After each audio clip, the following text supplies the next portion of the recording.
teman-teman, selamat pagi. Kembali lagi bersama channel kesayangan kita ya, Lab Mill Farming. Di sini kita belajar edukasi dan pengetahuan seputar dunia kelapa sawit, laboratorium, pertanian dan peternakan. Di sini saya pribadi untuk memperkenalkan lab mini kita itu yang ada di PT Sawit Gemilang Abadi ini ya, PT Sawit Sukses Sejahtera. Ini berlokasi di Kalimantan Timur. Nah, di sini kita mungkin gak panjang lebar kali untuk memperkenalkan alat-alat yang ada di lab kita sini. Oke, kita jalan dulu. Ini teman-teman yang spesial ada di lab kita ya. Ini nama mesinnya itu adalah NIRS DA160 FOS. Kita hidupkan dulu. Nah, ini keunggulannya bisa bervariasi ya teman-teman. Kalau di dunia sawit ini sendiri dia menggunakan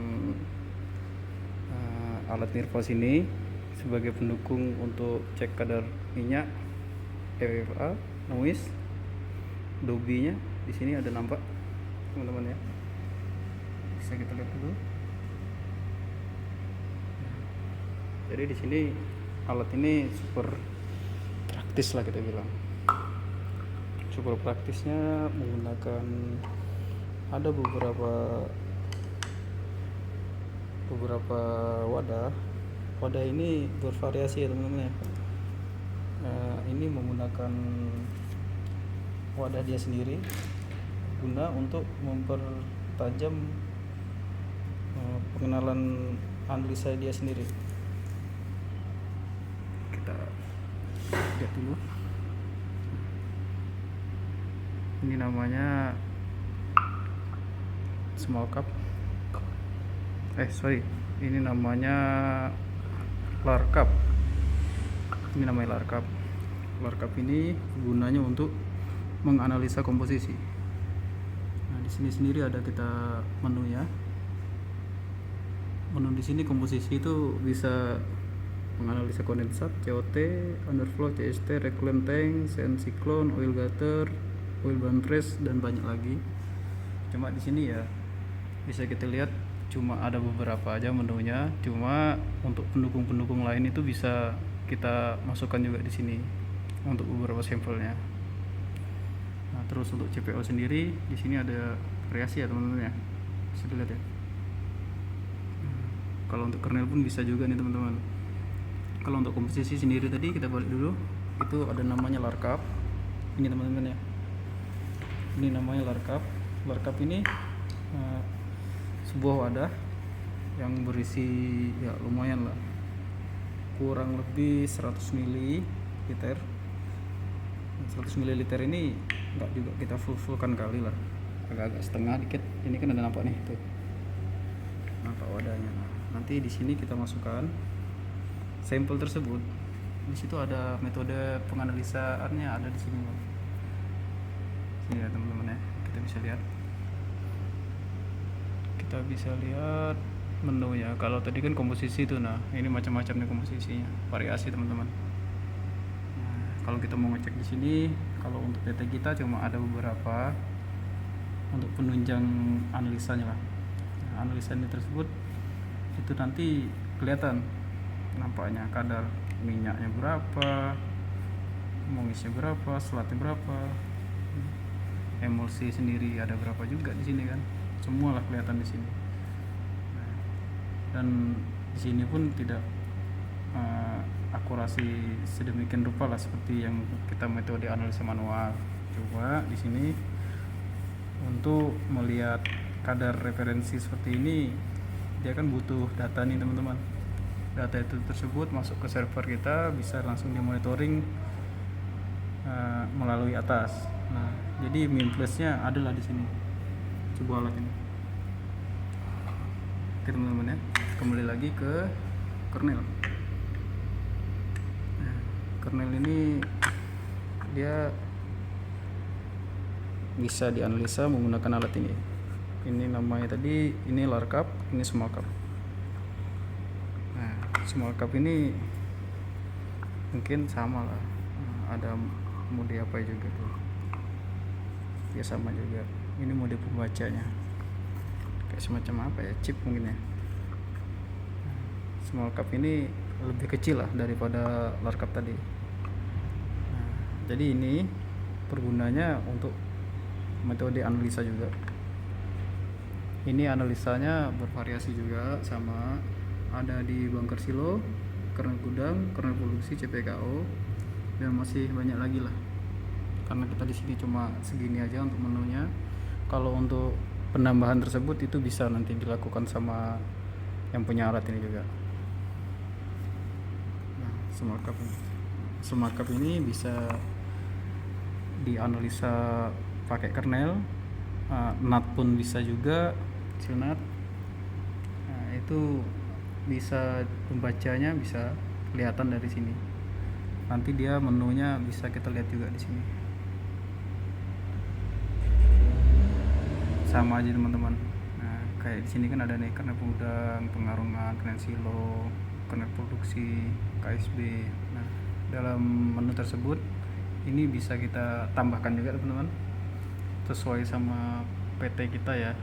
Karena di sini berkualitas lumayan kecil lah pabrik kita, jadi cuma seadanya juga yang kita analisa. Jadi butuh menu yang ya minimalis juga. Nah, ini udah ada dua ya, ini larcup, small cup. Terus yang terakhir itu ada ini ya teman-teman, ini namanya slurry cup. Nah, larcup, small cup, slurry cup. Slurry cup ini sendiri dia punya dua pasang ini teman-teman. Nah,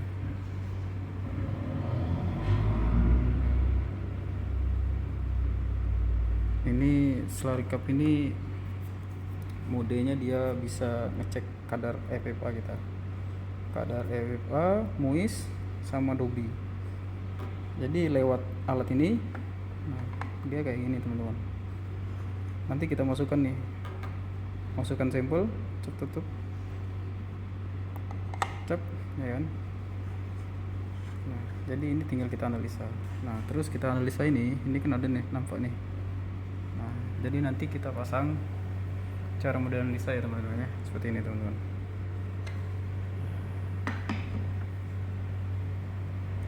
Mode seperti ini, dia dihadapkan ke chipnya tersebut. Di situ ada chipnya.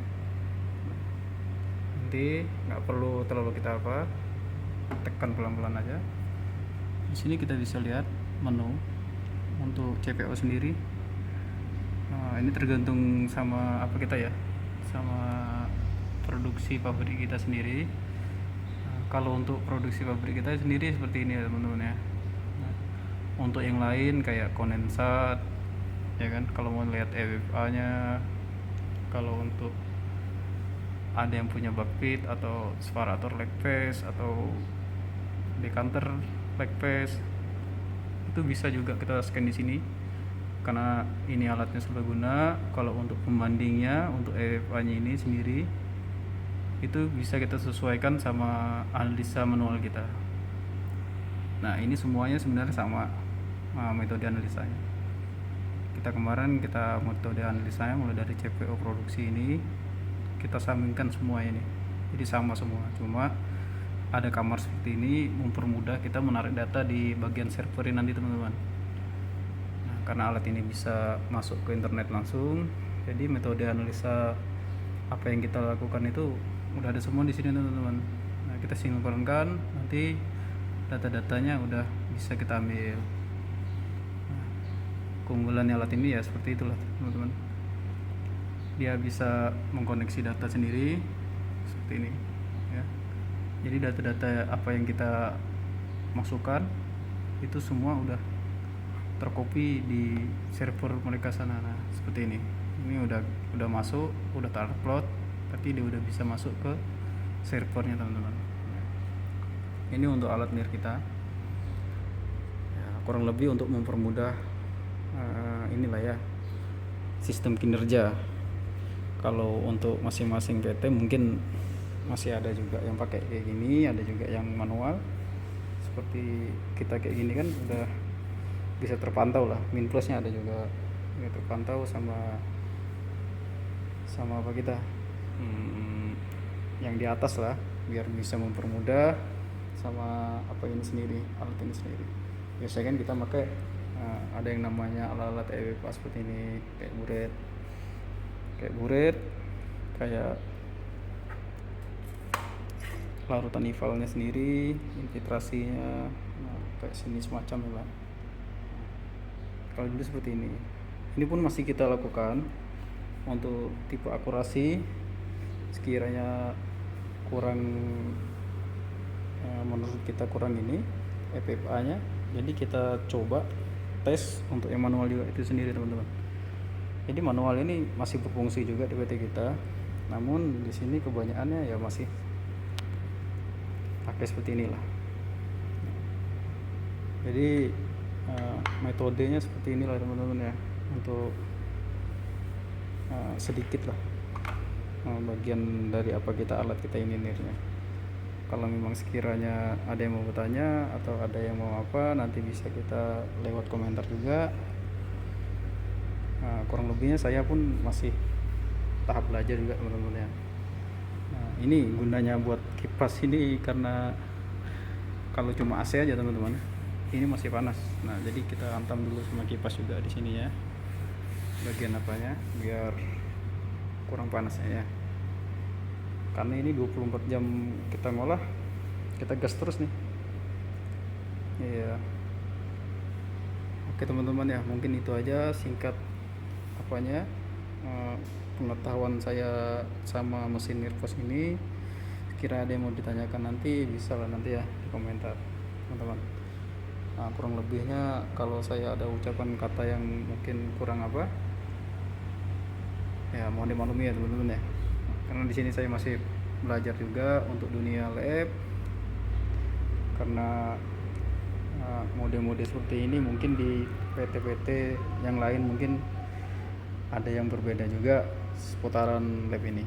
Mungkin itu aja dari saya. Wabillahi taufiq wal hidayah. Wassalamualaikum warahmatullahi wabarakatuh.